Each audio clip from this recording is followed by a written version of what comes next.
Okay, so today we're going to talk about something huge, the immense pressure of the KSCSC results.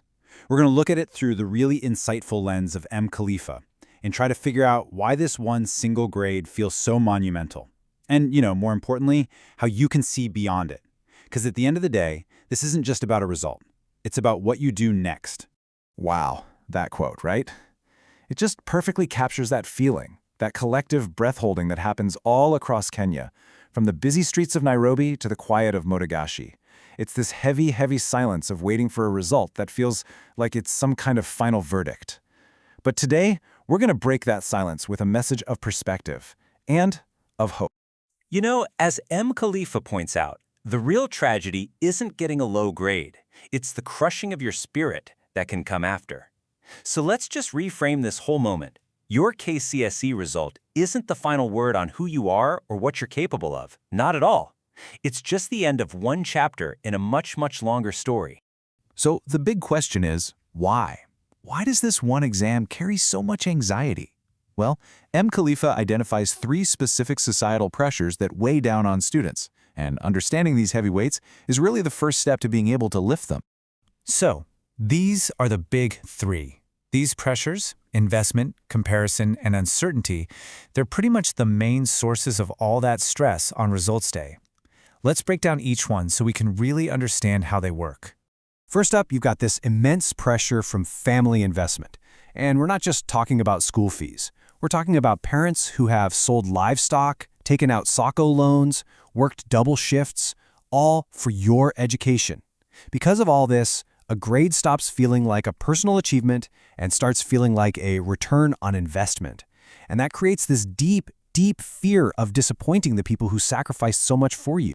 Second, there's the relentless weight of comparison. I mean, we live in an age of rankings, right? News reports, village WhatsApp groups, they're constantly pitting students against each other. It's just a toxic cycle. But you have to remember this. Your journey is a marathon, not a 100-meter dash against your cousin or your neighbor.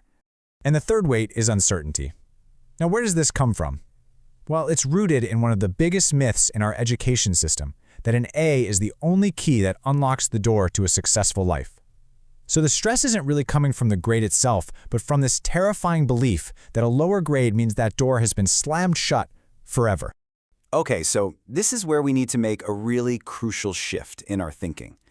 What is a KCSE grade, really? Let's just stop seeing it as this final, scary verdict and start understanding it for what it truly is, just a tool. Let's really break this down, the myth versus the reality. We're taught to see a grade as a verdict on our intelligence, or as the ultimate prize, or even a prison sentence if it's low. But the reality? It's so much simpler. It is just a placement tool. A low grade might mean a delay, sure, but it is never a dead end. The grade is just the wrapper. The knowledge you've gained, that's the permanent tool you get to carry forward. So how do we actually use this? How do we turn this new perspective into a real practical plan? Because, knowing this stuff is one thing. Actually preparing for the moment the results come out is a whole other challenge. So here are some actionable steps to manage that pressure. And this really brings us to the most important question of all. With all this pressure swirling around, what can you, your family, your friends, what can you all do right now to build up some resilience and protect your mental peace, no matter what the outcome is? All right, here's the game plan. For students, you need to have that heart-to-heart talk with your parents before the results are out. Silence just breeds fear, but conversation, that builds strength.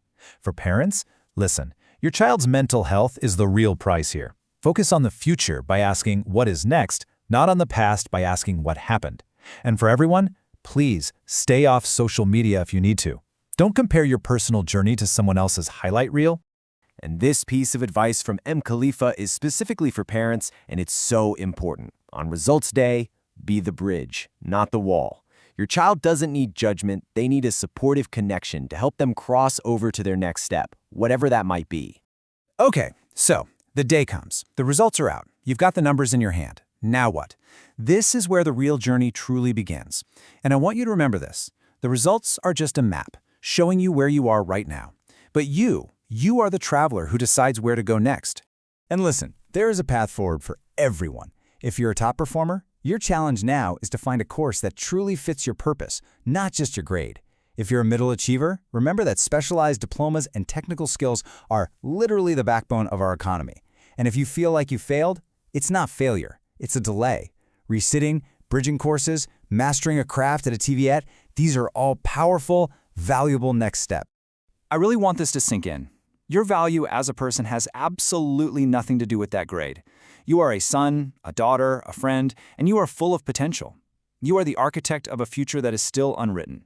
Your value is there long before the exam, and it will be there long, long after. So let's end with this final thought from M. Khalifa. The ink on your results slip, it's going to dry. But the fire in your soul, your ambition, your curiosity, your resilience, that is what you must keep burning. See this result not as a conclusion, but as a catalyst.